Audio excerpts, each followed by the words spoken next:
Guys, I seriously messed up. You see, in the past, whenever I made a recipe that called for raw fish, I always would stress you to buy sushi grade fish. Well, not to pull a monster a go-go on you guys, but sushi grade fish was never a thing. This is the part where I edit in some dramatic music, but I already gave it away in the thumbnail.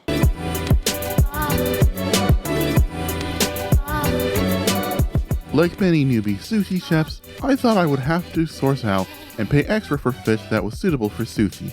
As if these kinds of fish were handled with an extra level of care that allowed you to eat them raw and, not recklessly fished out of the sea in some of the most devastating eco-unfriendly ways.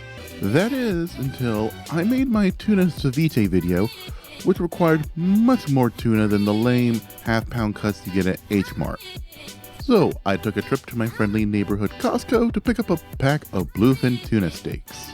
And to my surprise, despite not being marketed as sushi grade, not only did these taste and feel like actual good quality sushi that didn't give me violent food poisoning, but I learned that sushi grade fish is just that, a marketing term. The term sushi/sashimi grade was a marketing term invented by Brooklyn-based fish supplier Yuji Haraguchi. Looking to grow his business, he marketed his fish beyond New York City-based sushi spots and sold them to non-Japanese restaurants by telling them that the fish they had was quote-unquote sushi grade. Long story short, the marketing ploy was a success and the term stuck. But as far as regulatory bodies like the FDA are concerned, there are really no rules and regulations to what makes fish sushi grade. We'll talk more about the term sushi grade a bit later in the show. But for now, let's focus on the fish itself. Now for this video, we're going to be focusing on the most common two types of sushis, salmon and tuna. Now, when it comes to salmon, only one type of salmon is acceptable, farmed salmon. Make sure it says farmed salmon. Wild salmons are, well, wild, meaning they can eat whatever, whereas farmed salmon are closely monitored and are fed parasite-free feed. Especially when a brain-eating amoeba lives in the same waters as salmon. Tuna, on the other hand, is parasite-resistant. Why? I don't know, it's kind of rushed. Me in post-production, can you give me a reason? Quick clarification, these fishes are low parasite, not parasite-free. There's always a chance of catching tapeworm. If you want to further minimize your risk, then I advise stashing the fish in the freezer for 1 week to effectively kill any lingering bacteria. Now obviously you're not just limited to tuna and salmon. I've had sushi made with all kinds of different fish, even non-fish. But freezing your fish can only go so far, so make sure you purchase your fish from a reputable seller. Not only will the quality be better, but it'll also be handled more cleanly and carefully. Now, what are some examples of reputable sellers? Well, any place that has some standard of freshness. From my experience, Whole Foods, specialty, somewhat high-end seafood stores, and Costco. So don't you be getting your fish from Dollar Tree. Trust me, your intestines are gonna hate you. Which leads me to my next point, the price. If you want good sushi without the side of ringworm, you're gonna have to pony up the dough. As established earlier, sushi grade is nothing more than a marketing term. And boy, when I was out gathering my ingredients this past weekend, that could not have been more true. For example, I swung by H-Mart and they're selling salmon sashimi for $27.99 a pound. And this specific one you see costs $31.36. And they're selling tuna for the same price, and for this piece in particular, you're paying $16.51. Then, that same day, I went to Costco, and they're selling an entire farmed Atlantic fillet for only $35. Doing the math, that's $12 a pound. Also at Costco are 2.5 pounds of fresh ahi tuna, which go for $17 a pound and cost me $42.48.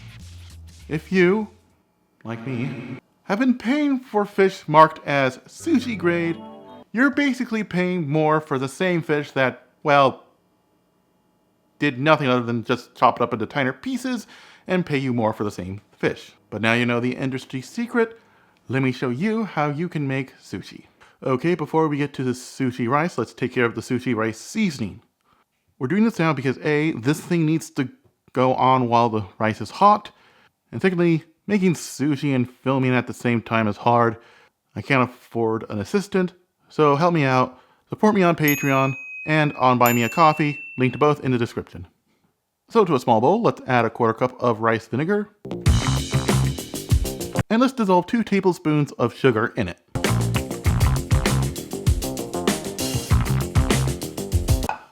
And now let's bust out the rice cooker. And here in this bowl, I have about 2 cups of white rice.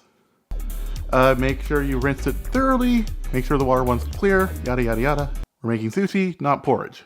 And now we're going to use everyone's favorite method for cooking rice, the finger method. Place your finger on the surface of the rice and pour in the water. When the water level hits your first knuckle, that should be the perfect rice to cook. So, let it cook.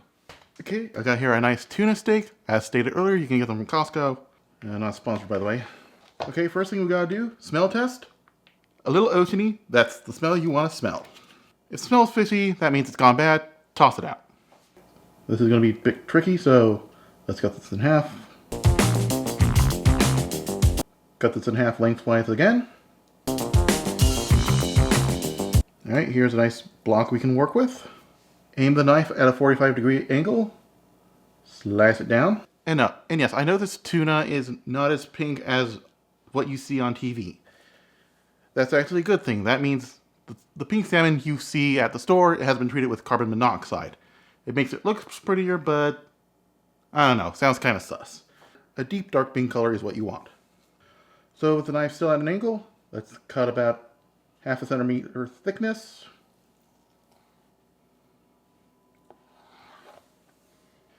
And make sure you cut it in one stroke. Oh, and if you see super white rings like this, that's sinuous. You don't want to eat that. Alright, now let's take care of the salmon. Alright, let's wipe our blade down. Alright, and now time for salmon. Okay, inspect it. Make sure you don't come across any pin bones. Doesn't feel like there's any.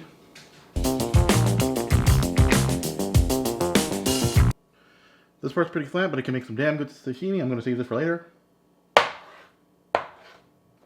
And here we have 2 usable salmon blocks.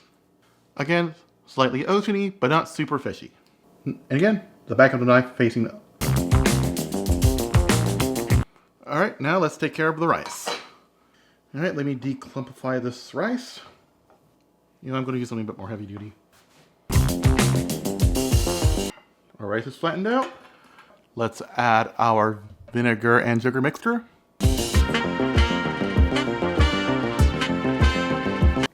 Alright, let's cool down a bit. And let's do a taste test. Yep, it's been evenly distributed. Let's form the nigiri. First thing we gotta do, let's wet our hands. And grab a nice ball-size clump of sushi. And with moderate pressure, let's slowly form it into a football shape. Alright, grab a slice of fish, put it on top, press it down with gentle pressure, and boom, sushi. Here we go. Not only did I teach you to make sushi, but I also showed you that sushi grade is just a name. Over the lips, past the gums, look out, mercury poisoning, here I come. This has been Chase Cuttin Kitchen. I'm CRJ, making cooking fun and meaning it this time.